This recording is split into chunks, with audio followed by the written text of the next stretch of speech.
नमस्कार, मैं हूं शिशिर और आप देख रहे हैं खबर हिंदुस्तान। तो चलिए नजर डालते हैं अब तक की खास खबरों पर। प्रधानमंत्री मोदी के बाद अब उत्तराखंड में चुनाव प्रचार करेंगे गृह मंत्री अमित शाह। उत्तराखंड चुनाव के लिए भारतीय जनता पार्टी ने अपने स्टार प्रचारकों को मैदान में उतार दिया है और अब पीएम मोदी के बाद केंद्रीय गृह मंत्री अमित शाह 11 फरवरी को दोपहर हल्द्वानी के रामलीला मैदान में चुनावी सभा को संबोधित करेंगे। अभी तक अमित शाह यूपी के चुनाव प्रचार में व्यस्त है, लेकिन राज्य में 14 फरवरी को होने वाले मतदान से पहले वे चुनाव प्रचार की कमान संभालेंगे। वहीं बीजेपी ने भी गृह मंत्री की रैली को सफल बनाने के लिए तैयारियां शुरू कर दी हैं। आजम खां को प्रचार के लिए नहीं मिली सुप्रीम कोर्ट से जमानत।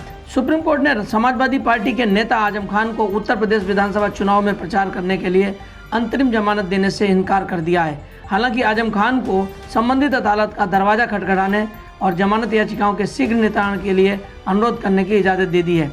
पीठ ने कहा, आप जमानत हासिल करने के लिए 32 याचिकाएं कैसे दायर कर सकते हैं। आजम खान की ओर से पेश हुए वरिष्ठ अधिवक्ता कपिल सिब्बल ने कहा कि उनके खिलाफ 87 प्राथमिकी दर्ज हैं, जिनमें से 84 मामलों में उन्हें जमानत मिल गई है।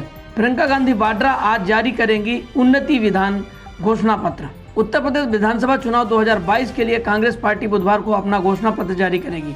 पार्टी की महासचिव प्रियंका गांधी वाड्रा कांग्रेस के प्रदेश मुख्यालय पर उन्नति विधान नामक एक घोषणा पत्र जारी करेंगी। इस घोषणा पत्र में पार्टी ने प्रदेश की तरक्की का खाका खींचा है। घोषणा पत्र के जरिए कांग्रेस छत्तीसगढ़ में अपनाए गए प्रयोगों को उत्तर प्रदेश में दोहराने की कोशिश भी करेगी। इससे पहले कांग्रेस महिलाओं और युवाओं के लिए अलग अलग घोषणा पत्र जारी कर चुकी है। मतदाताओं को रिझाने के लिए मुरादाबाद में बांटी जा रही है बिरयानी। उत्तर प्रदेश के मुरादाबाद जनपद की कुंदरकी विधानसभा सीट के लिए प्रत्याशी ने पागवाड़ा में समर्थकों के लिए गांव में बिरयानी बनवाकर बांट डाली। बिना इजाजत एक स्थान में एकत्र हुए लोगों की बिरयानी खाते हुए वीडियो वायरल हो गया।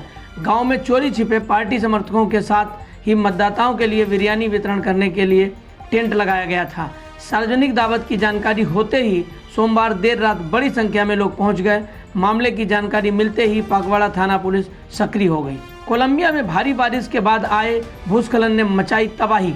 पश्चिमी कोलंबिया में एक शहर के एक रिहायशी इलाके में भारी बारिश के कारण मंगलवार सुबह हुए भूस्खलन के कारण कम से कम 14 लोगों की मौत हो गई है और 35 अन्य लोग घायल हो गए हैं। अधिकारियों ने बताया कि परेरा नगर पालिका के रिसारल्डा में घातक भूस्खलन के बाद एक व्यक्ति के लापता होने की भी सूचना है। परेरा के मेयर कार्लोस समाया ने सचेत किया है कि इलाके में भूस्खलन का खतरा बना हुआ है। अल्लू अर्जुन की फैन हुई आलिया भट्ट की फैमिली एक्टर के साथ काम करने को कह रहे पापा महेश भट्ट। अल्लू अर्जुन और Rashmika Mandanna starrer film Pushpa the rise को दर्शकों ने देश भर में खूब पसंद किया है। वही इस फिल्म ने बॉलीवुड में भी तहलका मचा दिया है और अल्लू अर्जुन के लिए हिंदी फिल्म इंडस्ट्री के रास्ते खोल दिए। एक्ट्रेस आलिया ने खुद बताया कि वह भी अल्लू अर्जुन संग काम करना चाहती हैं। ऐसे में पापा महेश भट्ट भी चाहते हैं कि उनकी बेटी आलिया भट्ट भी अल्लू अर्जुन के साथ काम करे। आलिया ने कहा, मैं उनसे ज़्यादा एक्साइटेड हूं अल्लू अर्जुन संग काम करने के लिए। देश में पिछले 24 घंटे में 71,000 से ज़्यादा नए मामले, एक्टिव केस 9 लाख से नीचे। कोरोना के मामलों में करीब एक हफ्ते बाद फिर इजाफा देखने को मिला है। देश में पिछले 24 घंटे में कोरोना के 71,365 नए मामले सामने आए। कल मंगलवार के मुकाबले आज नए मरीजों की संख्या में वृद्धि हुई है। बता दें कि कल कोरोना संक्रमण के 67,597 नए मामले सामने आए थे। भारतीय चिकित्सा अनुसंधान परिषद ICMR ने बताया कि भारत में कल कोरोना वायरस के लिए 15,71,726 सैंपल टेस्ट किए गए। कल तक कुल 74,46,84,750 सैंपल टेस्ट किए जा चुके हैं। हिजाब विवाद पर आज हाईकोर्ट में फिर होगी सुनवाई। 3 दिन तक बंद हुए स्कूल और कॉलेज। कर्नाटक में हिजाब विवाद को लेकर आज फिर हाईकोर्ट में सुनवाई होगी। मंगलवार को भी इस मामले में सुनवाई हुई थी। जस्टिस कृष्णा दीक्षित इसकी सुनवाई कर रहे हैं। हाईकोर्ट ने मंगलवार को कहा था कि संविधान जो कहता है हम उस पर चलेंगे। संविधान हमारे लिए भगवत गीता है। हिजाब विवाद के बीच कर्नाटक के मुख्यमंत्री बासवराज बोम्मई ने राज्य में 3 दिनों के लिए सभी हाई स्कूल और कॉलेजों को बंद करने का आदेश दिया है। मुख्यमंत्री ने कहा कि मैं छात्रों से शांति और सद्भाव बनाए रखने की अपील करता हूं। आज धरती से टकरा सकता है सौर विस्फोट। आज नया सूर्य विस्फोट पृथ्वी से टकराने की तैयारी में है। इससे बुधवार और गुरुवार को भूचुंबकीय तूफान आने की आशंका है।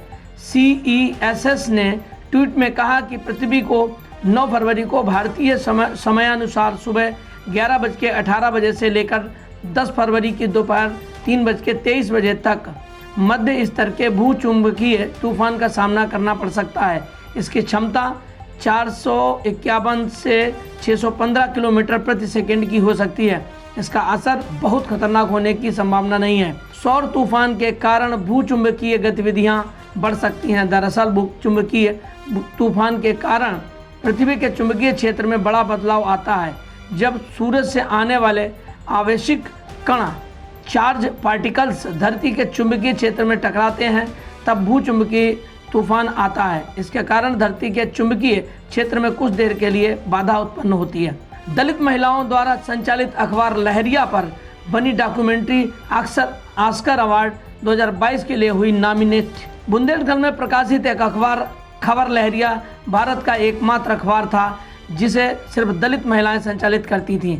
8 पन्नों के अखबार खबर लहरिया में महिला रिपोर्टर बदलते समाज, भ्रष्टाचार, सरकार के अधूरे वादों, गरीबों और महिलाओं की कहानियां सुनाती थीं। दलित महिलाओं द्वारा संचालित अखबार लहरिया अखबार की चर्चा उस वक्त शुरू हुई जब इसकी कहानी 7 समंदर पार 72 mm के पर्दे पर उतरी। मामला यूं है कि खबर लहरिया अखबार एक डॉक्यूमेंट्री बनी और यह अब ऑस्कर अवार्ड 2022 में नॉमिनेट हो गई है, जिसके बाद खबर लहरिया अखबार का नाम पूरे देश में बच्चे बच्चे की जुबान पर आ गया। बुंदेलखंडी भाषा में 2002 से चित्रकूट समेत बुंदेलखंड के कई जिलों में प्रकाशित होता था। हालांकि 2015 में यह बंद हो गया। तब से लेकर अब तक मोबाइल पोर्टल पर खबर लहरिया संचालित है। इस पूरी टीम में महिलाएं ही काम करती हैं।